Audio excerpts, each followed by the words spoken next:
In this lesson, we'll take a look at how we can add file textures as decals.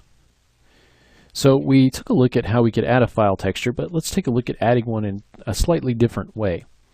So I want to actually add a new material, and I want it to be based on our car paint, so I want to add it to this front piece here. And so let's go ahead and create a new material.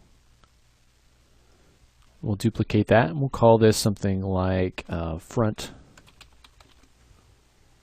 car paint. And now let's go ahead and select those faces. And we'll go into the UV texture editor.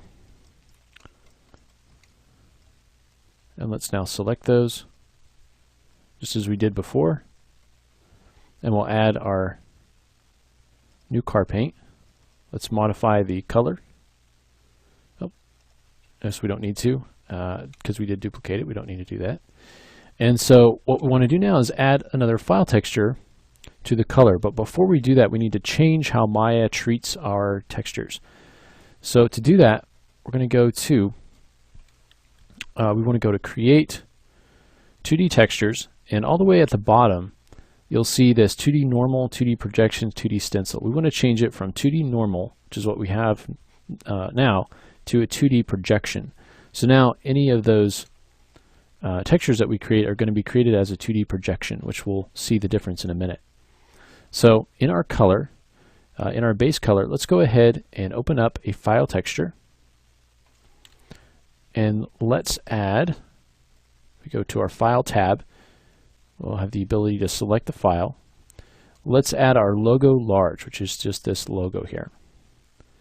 So go ahead and bring that in.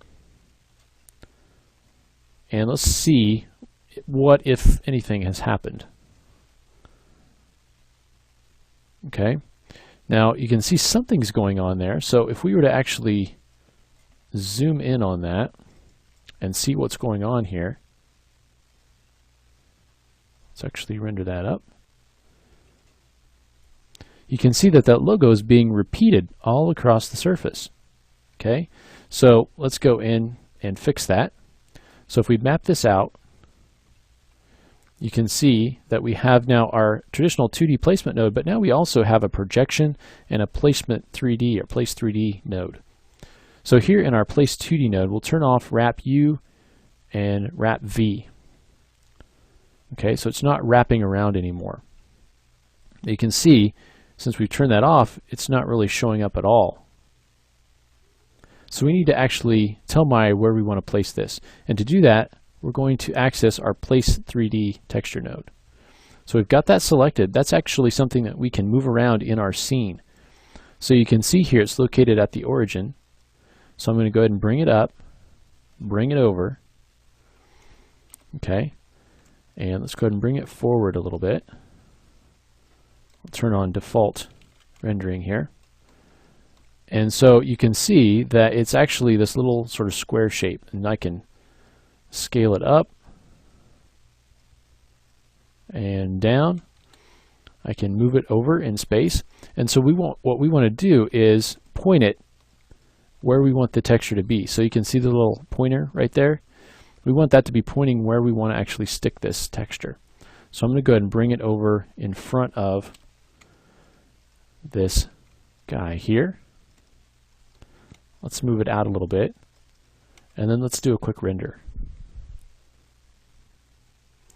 So there you can see that we actually have it pointing in the right direction, but it's really, really small.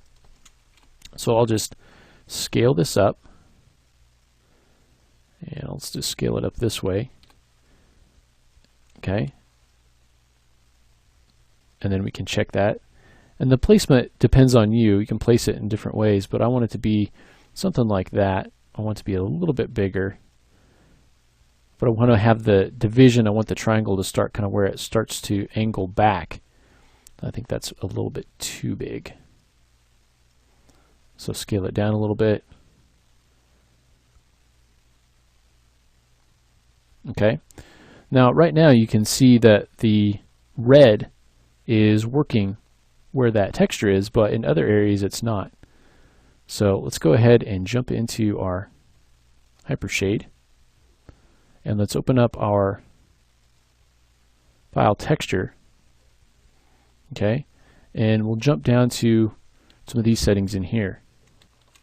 So what we want to do is change this color that's outside of the texture, which would be kind of the default color, change that to the red that we're using. So I'm just going to jump into the default color, and let's change the values to that red that we've been using. And so I'll just change that numerically, and then let's do a re-render.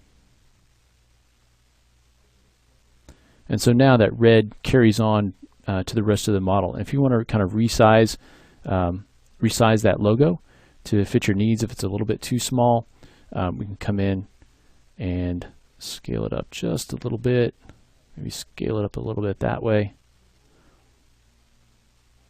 Re-render, and kind of, if you want to use your IPR to get it a little bit closer, you can do that too. So however you want to add that in, I think that's probably a little bit too big for what I want, but it's really up to you. The point is that it's using the file texture and projecting it along a particular area, much as you would use kind of a decal or something like that. Now, one thing to keep in mind, you want to maintain the relationship between this placement node and your model. Okay, so as your model moves around, you want this to move with it. So one thing that you want to do is, in your outliner, I'm just going to take the placement node that actually appears here and drop it inside the ship, so that when the ship turns, if it rotates around, that placement node rotates with it, and the texture remains fixed to the model. Okay, so that's one thing to just keep in mind. Okay, so that's how we can add file textures as decals, and that works with other kinds of textures as well.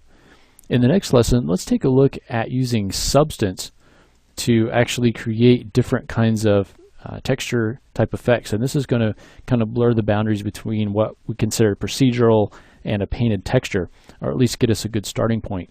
So we're almost done with the texturing portion. Let's go ahead and finish up by taking a look at Substance.